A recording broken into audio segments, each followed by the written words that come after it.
Di belakang saya ini ada Innova yang kemarin kaki-kakinya katanya sih bunyi. Ya, setelah kita cek ternyata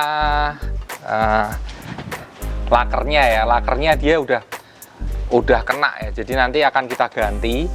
Jadi juga akan kita cek juga di kaki-kakinya semua, mulai dari terot, ball joint, dan chambernya juga, shockbreakernya juga. Jadi nanti kita akan ganti laker rodanya, karena keluhannya jika jalan dia bunyi ngung. Nah, setelah kita cek tadi, kita goyang, ternyata dia goyang. Berarti kemungkinan besar adalah laker.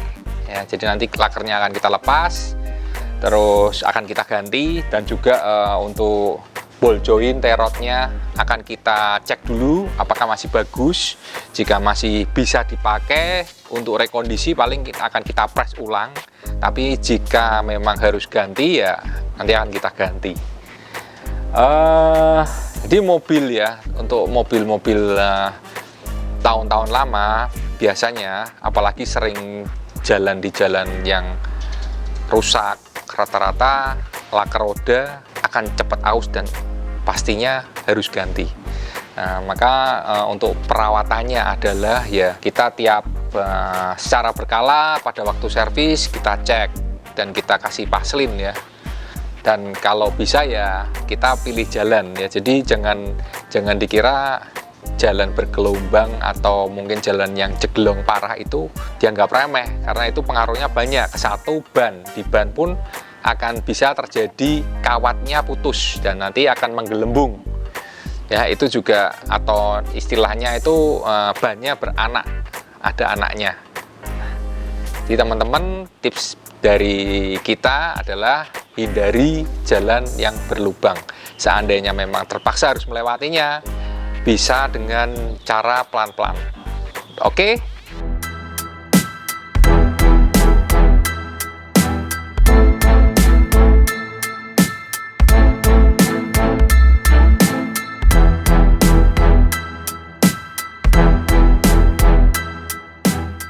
Jadi ini posisi udah kita bongkar ya.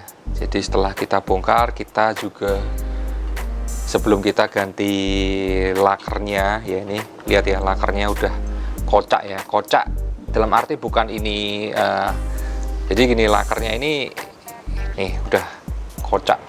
Oke. Jadi kalau jalan pun dia akan kerasa dan bunyi, biasanya gitu. Itu menunjukkan kalau laker rodanya harus diganti.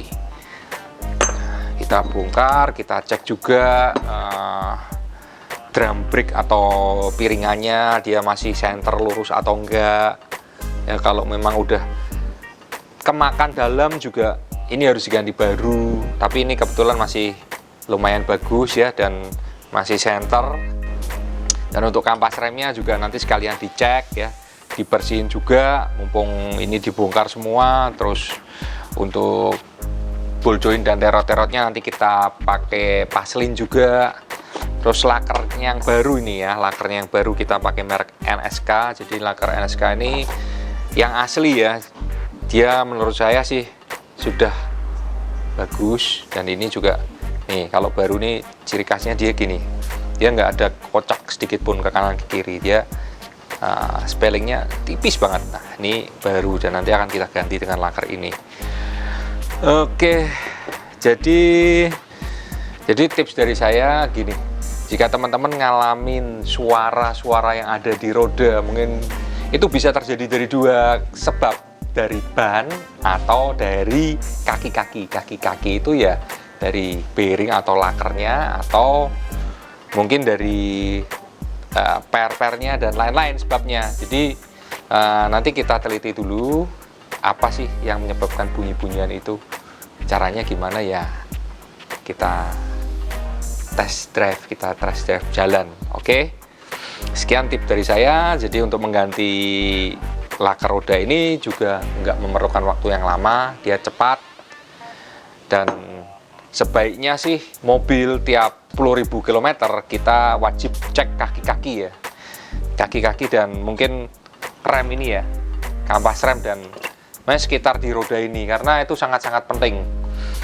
Kalau ban juga kita secara berkala, mungkin 2 minggu atau 3 minggu sekali kita cekkan bannya, tekanannya, itu juga akan mempengaruhi suspensi dan kondisi di kaki-kaki sini ya. Jadi tips dari saya itu supaya kaki-kaki awet, teman-teman harus memperhatikan pertama kondisi ban. Kondisi ban itu apa ya? Ban yang sudah gundul dan mungkin tahun produksi yang lama, jadi dia karetnya udah keras. Terus tekanan ban juga, tekanannya harus rata ya, depan, samping kanan kiri dan belakang juga harus seimbang sesuai dengan tekanan yang dianjurkan oleh mobil itu sendiri. Jika kalian mau melihat tekanan ban itu berapa, biasanya ada di pintu depan ya, sebelah kanan itu ada tulisannya berapa PSI. Oke, sekian review dari saya, semoga bermanfaat dan jangan lupa bawa mobilmu ke BJ Motor Workshop, One Stop Car Solution. Bye.